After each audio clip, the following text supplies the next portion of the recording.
नमस्कार साथियों, मैं आपका अपना गौरव जयराम, राष्ट्रीय महासचिव AITU। साथियों, इस वीडियो के माध्यम से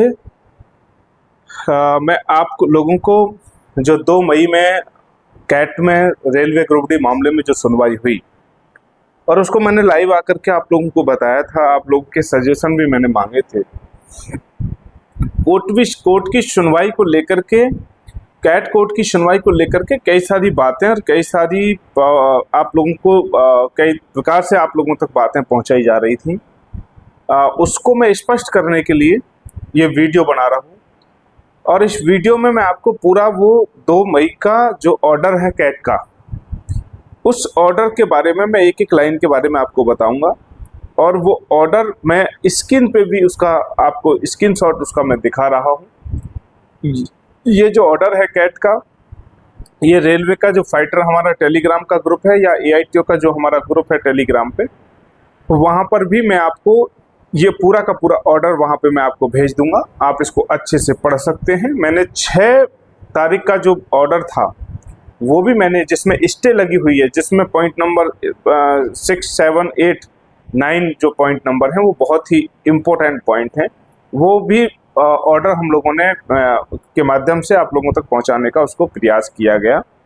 हम लोग बिल्कुल ही पारदर्शिता के साथ में इस लड़ाई में बने हुए हैं और मैंने पहले ही दिन से कहा कि जिन लोगों ने इसमें सहयोग किया है उनके लिए हम लोग बहुत बहुत धन्यवाद करते हैं।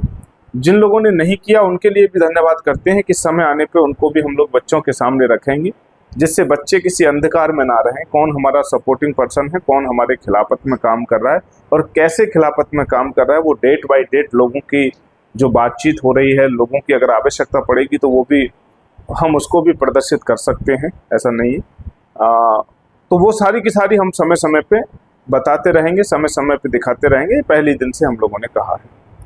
मैं आज बात कर रहा हूँ रेलवे ग्रुप डी के इस मामले पर, जिसमें ITI के बच्चों का जो मामला है उसको दिल्ली हाई कोर्ट में सुनवाई उसकी चल रही है और दिल्ली हाई कोर्ट के साथ साथ कैट में भी उसकी सुनवाई जो है चल रही थी। हाई कोर्ट की डायरेक्शन पे हम लोग कैट गए थे, आप सब लोग भली भांति जानते हैं। और कैट, जब भी हाई कोर्ट में सुनवाई होती थी तो कैट का जिक्र उसमें जरूर होता था। रेलवे की वकील की तरफ से जोर देकर ये कहा जाता था कि मिलॉर्ड की जब 6 तारीख को इसमें जब 6 तारीख को इसमें स्टे लगाया गया पूरी भर्ती प्रक्रिया को, तो उस समय भी रेलवे के वकीलों ने भी ये बात रखी कि मिलॉर्ड की ये मामला ऑलरेडी कैट में है और ये जो है कैट में ऑलरेडी इस पर सुनवाई चल रही है, इसलिए इस पर अभी कुछ भी कहना न्याय हित में नहीं समझते हैं। इस प्रकार से प्रेयर जो है उधर से की जा रही थी बार बार। और माननीय हाई कोर्ट ने भी इसमें ऑर्डर मेंशन करते समय जब हमने कहा कि भाई पूरी भर्ती प्रक्रिया में ITI को लागू कराने के लिए भी सर आप ऑर्डर पास कर दीजिए, स्टे जो आप लगा रहे हैं उसको ऑर्डर में आप कन्वर्ट कर दीजिए, तो मिलॉर्ड जज साहब की तरफ से भी ये कहा जा रहा था कि भाई आपका मामला ऑलरेडी कैट में है, वहाँ डिसीजन आने दीजिए और अगर डिसीजन में कुछ हमको सुनने लायक होगा तो हम जरूर उसको आगे सुनवाई कराएंगे, लेकिन अभी हम आपकी जो इंटरिम आप जो मांग रहे हैं, जो स्टे मांग रहे हैं, वो स्टे हम दे देते हैं। तो ये बातें कोर्ट के अंदर में चल रही थी, क्योंकि दो लोअर कोर्ट और हाई कोर्ट में केस चलने के कारण से बहुत सारी कंफ्यूजन जो है पैदा हो रही थी आप लोगों के बीच में भी। एक बहुत ही अच्छा फैसला कैट कोर्ट ने उस दिन दिया है। कैट कोर्ट ने पूरे मामले को जब देखा और वही जज थे पुराने वाले, उन दोनों ही जजों ने उसको देखा, समझा, परखा और परखने के बाद जब ऑर्डर उन्होंने देखा 6 तारीख का, तो वो शॉकिंग थे कि भाई हाई कोर्ट इसमें स्टे दे चुका है, अब हम इसमें क्या करें। दोनों जजों ने डिस्कशन करने के बाद में एक ऑर्डर पास किया और वो ऑर्डर पास किया, उस ऑर्डर में क्या लिखा उन्होंने मैं वो आपको बता देता हूँ, उसका कंक्लूजन मैं आपको बता देता हूँ। आइटम नंबर 24 था हमारा, 2 मई को ये सुनवाई हुई, 2 मई 2025। आइटम नंबर 24 था। केस नंबर आप लोगों को पता है, निरंजन वर्सेस जो है रेलवे है, रेलवे मंत्रालय है। तो कोर्ट ने लिखा ऑर्डर में, वो और मैं पढ़ करके आपको सुना रहा हूँ और स्क्रीन पे मैं आपको दिखा भी रहा हूँ। आप अच्छे से उसको देख लीजिए, अच्छे से सुन लीजिए। ये वो ऑर्डर है जो ऑथेंटिक है और मतलब कोर्ट की तरफ से एक ऑफिशियल दस्तावेज है। इसको आप वेबसाइट पे जाकर के भी देख सकते हैं। बहुत सारे बच्चे देख लेते हैं, बहुत सारे टीचर भी देख लेते हैं, और इसको देखने के बाद ही आप इस पे कुछ बोलें तो ज़्यादा बेटर है, और बिना वजह के बच्चों को डिस्टर्ब ना करें तो ज़्यादा अच्छा है। बच्चों, आप लोग अपनी पढ़ाई पे पूरा ध्यान रखें, यही हमारा जो का उद्देश्य है कि आपकी इसको सफलता मिलनी चाहिए। हम इसीलिए किसी भी बच्चे को डिस्टर्ब नहीं कर रहे हैं। इसमें देखिए आवेदक की तरफ से जो है अधिवक्ता श्रीकांत प्रसाद हैं हमारे, जो आप लोग जान ही रहे हैं। प्रतिवादी के लिए अधिवक्ता थे इसमें आरवी सिन्हा और ASC, ये दो वकील जो है रेलवे की तरफ से थे, और हमारी तरफ से श्रीकांत प्रसाद और एक और हमारे उनके जूनियर वकील इसमें केस में शामिल थे। तो ऑर्डर लिखा उस दिन सुनवाई के बाद में, जो ऑर्डर जारी हुआ है वो मैं आपको बता रहा हूँ। दिनांक 14/2/2025 के आदेश द्वारा आवेदकों द्वारा मांगी गई अंतरिम राहत को अस्वीकार कर दिया गया था। यानी कि कैट में हम पहली बार गए थे 14/2/2025 को, और हमने कैट में कहा था कि जो अंतरिम राहत हमको इसमें चाहिए उसको स्टे के रूप में हम वो चाह रहे थे कि फिलहाल फॉर्म जो भरे जा रहे हैं उस पर स्टे लगना चाहिए। तो कोर्ट ने उसको मेंशन किया है कि दिनांक 14/2/2025 के आदेश द्वारा आवेदकों द्वारा मांगी गई अंतरिम राहत को अस्वीकार कर दिया गया था। ये पूरा का पूरा मैं हिंदी ट्रांसलेट करके आपको बता रहा हूँ। और मामले को, दलीलों और आगे की प्रक्रिया को पूरा करने के लिए सूचीबद्ध करने का निर्देश दिया गया था। सूचीबद्ध करने का निर्देश किया गया था, मतलब केस लिस्टेड किया गया था, केस को रजिस्टर्ड किया गया था, और आगे की प्रक्रियाओं के लिए उसको बढ़ाया गया था। उक्त आदेश को आवेदकों द्वारा रिट संख्या, जो आदेश कैट ने पास किया था 14/2/2025 को, जो हमारी इंटरिम थी, उसको रिजेक्ट कर दिया था कि नहीं, हम स्टे नहीं लगा सकते हैं इसके ऊपर में। तो वो जो ऑर्डर था, हमने उस ऑर्डर को, इसमें लिखा है आवेदकों द्वारा रीट संख्या 2771/2025 में माननीय उच्च न्यायालय में ले जाया गया। माननीय उच्च न्यायालय में 6/3/2025 को, माननीय उच्च न्यायालय में यानी कि हाई कोर्ट में 6/3/2025 को, 5/3/2025 को केस हमारा रजिस्टर्ड हुआ था हाई कोर्ट में, और 6 तारीख को उसमें सुनवाई हुई, तो उसका संबंध उसको मेंशन किया गया है। 6/3/2025 को रिट याचिका में नोटिस जारी करने की कृपा की। नोटिस जारी किया गया 6 तारीख को। नोटिस में क्या था, वो सारा का सारा नोटिस मैंने आपको पढ़ के बताया। उसमें स्टे की बात कही गई, उसमें रेलवे की वकील की तरफ से कहा गया कि हम भर्ती प्रक्रिया में अगली सुनवाई तक कुछ भी नहीं करेंगे, कोई परिवर्तन नहीं करेंगे, ना भर्ती को आगे बढ़ा सकते हैं। और ऐसा ही हुआ, आज तक रेलवे की तरफ से कुछ भी उस भर्ती प्रक्रिया में नहीं हुआ है, क्योंकि कोर्ट का उनको भी फैसला मानना पड़ेगा। ठीक है, इसमें लिखा है नोटिस जारी करने की कृपा की, और पक्षों को अपने अपने प्रस्तुतिकरण के संक्षिप्त नोटिस को रिकॉर्ड पर रखने का निर्देश दिया गया।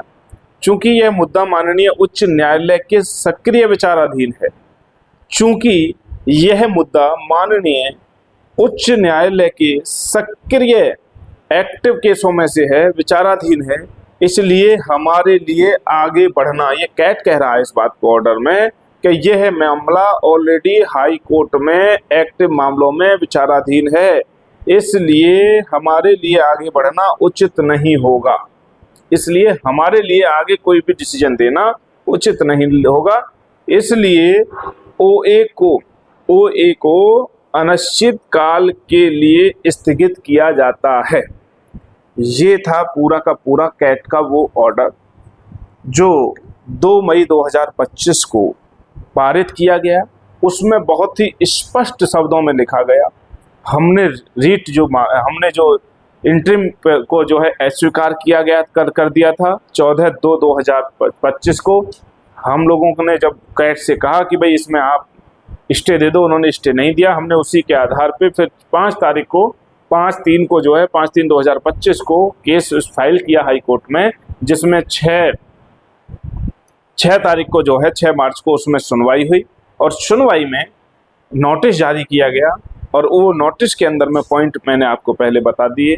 उसी का जिक्र कैट कोर्ट ने किया है, जज साहब ने किया है कि यह मामला बहुत सक्रिय है, बहुत एक्टिव है, बहुत ज़रूरी है। उसकी मद्देनज़र रखते हुए हाई कोर्ट ने उसको एक्टिव केसों में रखा है और इसलिए इस पे अब कुछ भी हमारी तरफ से कुछ भी कहना, कुछ भी डिसीजन लेना संभव नहीं है, क्योंकि मामला हाई कोर्ट में है। इसलिए इस पूरी फाइल को, पूरे के पूरे केस को अनिश्चित काल तक मतलब कि इसको कैंसिल नहीं किया है, अभी भी केस आपका खारिज नहीं हुआ है कैट के अंदर में। उसको पहले हाई कोर्ट में सुना जाएगा, हाई कोर्ट का जजमेंट आता है और अगर आवश्यकता पड़ती है हमारे को, यानी कि पिटिशनर को अगर आवश्यकता पड़ती है कि दोबारा से कैट में उस केस में हम लोग जाएं, कैट का भी ऑर्डर हम लोगों को पास अगर कराना है तो हम उसमें जा कर के उसको दोबारा से फाइल कर देंगे और वो केस हमारा वहीं से एक्टिव हो जाएगा और फिर उस पर सुनवाई हो सकती है, लेकिन इसकी ज़रूरत नहीं पड़ेगी। अब होने वाला ये है, पहले हाई कोर्ट में जब सुनवाई होती थी तो हमारी तरफ से जब दलीलें पेश की जाती थी, हमारे अधिवक्ता श्रीकांत प्रसाद जी जब बात वहाँ रख रहे थे और सिन्हा साहब भी बीच में जो है जब बात उसको रख रहे थे, तो सहरावत सर भी बीच में बात को रख रहे थे, तो उस समय ये तर्क जो है जज साहब की तरफ से कहा जाता था कि अभी आप परेशान क्यों हो रहे हैं, आपका ऑलरेडी कैट में केस चालू है, कैट में उस पर सुनवाई है, उसमें डिसीजन आ जाएगा, आप परेशान ना हो। इस तरीके से कह करके हमारी बात को ख़त्म किया जाता था। लेकिन अभी क्या है, अभी ये ऑर्डर हमारे लिए, ITI के बच्चों के लिए बहुत ही महत्वपूर्ण योगदान देगा। जल्दी भर्ती प्रक्रिया को कराने के लिए, जल्दी इस केस को सुनने के लिए ये ऑर्डर का आना बहुत ज़रूरी था। अगर अभी भी इसको डेट मिल जाती हमको, अगर हम लोगों को डेट मिल जाती तो केस और भी ज़्यादा डिले होता, लेकिन हमने कहा कि नहीं, हमको डेट नहीं चाहिए, हमको इसमें जजमेंट चाहिए, जो भी जजमेंट आप दीजिएगा। तो जजमेंट जो दिया है, अब इस जजमेंट की जो कॉपी है वही कॉपी हम लोग हाई कोर्ट के अंदर में लगाने जा रहे हैं और उसको लगाने के बाद में हम लोगों की सुनवाई होगी। अब हाई कोर्ट ये नहीं कह सकता है कि आपका जो मामला है वो कहीं और भी चालू है, अब हाई कोर्ट को सुनना ही पड़ेगा, दोनों पहलू पे सुनना पड़ेगा। पहला तो स्टे लगा दिया उसको, दूसरा जो पहलू था कि ITI के बच्चों को, रेलवे को डायरेक्शन दी जाए कि इस बार की भर्ती जो आपने निकाली है, जिस नियम से आपने निकाली है, जो नियम है आपका, जो नियम है सुप्रीम कोर्ट की जो गाइडलाइंस है, उसी के आधार पे इस भर्ती को आप तुरंत कंप्लीट करें, अपनी समय सीमा पे कंप्लीट करें और ITI के बच्चों को इस पे 100% पोस्टों पे ITI के बच्चों को मौका आप लोग दें। ये कोर्ट को कहना है, ये जजमेंट आएगा हाई कोर्ट की तरफ से और निश्चित रूप से मैं समझता हूँ कि अब जल्द से जल्द हमारी टीम से बात हो रही है। हमारी जो इस लड़ाई को जो पहले दिन से लड़ रहे थे, जिन टीचरों ने सहयोग किया है, जो स्टूडेंट इसमें हमारे साथ में जुड़े हुए हैं, वो उनके साथ में हम लोग एक मीटिंग करके बहुत जल्दी एक बार दोबारा से, अभी हमने पिछले समय आपने देखा कि हाई कोर्ट में एक प्रार्थना पत्र हमने दिया कि सर इस केस को आप सुन लीजिए, जो आपने डेट दिया है वो बहुत लंबा डेट है और बच्चे परेशान हैं, पूरा देश इस समय चिंता में है। वो हमने उस समय दिया तो उस समय उसको रिजेक्ट कर दिया गया, मतलब वापस लेना पड़ा हमको कि जज साहब ने कहा कि इतनी प्रॉब्लम आपको नहीं होनी चाहिए, आपका कैट में 2 तारीख को सुनवाई है, इसलिए आप पहले उसको देख लीजिए, परेशान क्यों हो रहे हैं आप, इसको यहाँ जल्दी सुनवाना क्यों चाहते हैं, कोर्ट तो सुन ही रहा है ना, कैट सुन रहा है आपको 2 तारीख को। अब ये ऑर्डर हम लोग लगा करके दोबारा से एक बार निवेदन फिर से दोबारा करने का प्रयास करेंगे, अगर हमारे लोगों की टीम इस बात पर एग्री हो जाती है और आप बच्चे अगर चाहते हैं कि इस पर हम लोग और भी पहले सुनवाई करें, इस ऑर्डर को लगा करके हम लोग जल्द से जल्द इस पर सुनवाई कराएं, तो आप कमेंट बॉक्स में आप ज़रूर लिखिएगा कि आप इस पर जल्दी सुनवाई चाहते हैं। और कैट का जो ये स्क्रीन पे भी मैंने दिखाया है, इस ऑर्डर को से आप कितने ज़्यादा संतुष्ट हैं, ITI के जो बच्चे हैं आपको कितना आज लगता होगा कि कहीं ना कहीं कि हम लोगों की जीत की तरफ हम लोग बढ़ रहे हैं, हमको जॉब मिलने वाला है, वो सब आप कमेंट बॉक्स में लिख करके बताइएगा। लाइक वीडियो को आप कर दीजिएगा जिससे मुझे पता चले कि आप कितने सक्रिय हैं, और चैनल को भी सब्सक्राइब आप करते रहिएगा, जिससे कि आप लोगों के बीच में निरंतर आपकी जो लड़ाई है उसको हम लोग लड़ते रहें। एक बात और मैं 1 मिनट में अंतिम ख़त्म करूँगा वीडियो को आप शेयर भी कीजिएगा। जो अभी ALP का जो मामला अभी एक पूरे देश के अंदर में चल रहा है, मेरे से लगभग पूरे देश के 10 बड़े लोगों ने संपर्क किया है, कोचिंग सेंटर वाले लोगों ने संपर्क किया है। बहुत सारे हमारे AITO के जिलाध्यक्षों ने मुझे को लिखा है और कि सर इसमें भी हम लोगों को कुछ करना चाहिए कि जिससे जो कंपटीशन है वो कंपटीशन बहुत ज़्यादा टफ हो जाता है ITI के बच्चों के लिए। बीटेक के साथ में, बीटेक वाले बच्चे के साथ में बैठ कर के परीक्षा देना मुनासिब नहीं है उसके लिए। ऐसे मैसेज हम लोगों को आ रहे हैं। तो आप लोगों से मेरा निवेदन है कि क्या आप भी ALP के लिए तैयार हैं? ALP में आप चाहते हैं कि ITI के बच्चों को के लिए जो एग्ज़ाम बने, जो पेपर बने, उनके सिलेबस से बने, उनके स्टैंडर्ड का बने, उनके लेवल का बने, और बीटेक और डिप्लोमा जो जिसमें में इन्वॉल्व हुए हैं उसको लेकर के क्या आप भी चाहते हैं कि कुछ ऐसा हो कि ITI के बच्चों को मौका मिले? तो मैं चाहता हूं कि कमेंट बॉक्स में आप लिखिएगा, दोनों मामलों को आप लिखिएगा। रेलवे ग्रुप डी मामले में कैट से आप कितना संतुष्ट हैं, ये ऑर्डर से आप कितना संतुष्ट हैं, और AITO से आप कितना संतुष्ट हैं, वो आप लोग ज़रूर लिखिएगा। बहुत बहुत धन्यवाद। सभी गुरुजनों का मेरा प्रणाम, सभी बच्चों का मेरी तरफ से प्यार, आशीर्वाद। उम्मीद है कि आप लोगों को जॉब ज़रूर मिलेगा, इस बार जॉब ज़रूर मिलेगा। Thank you.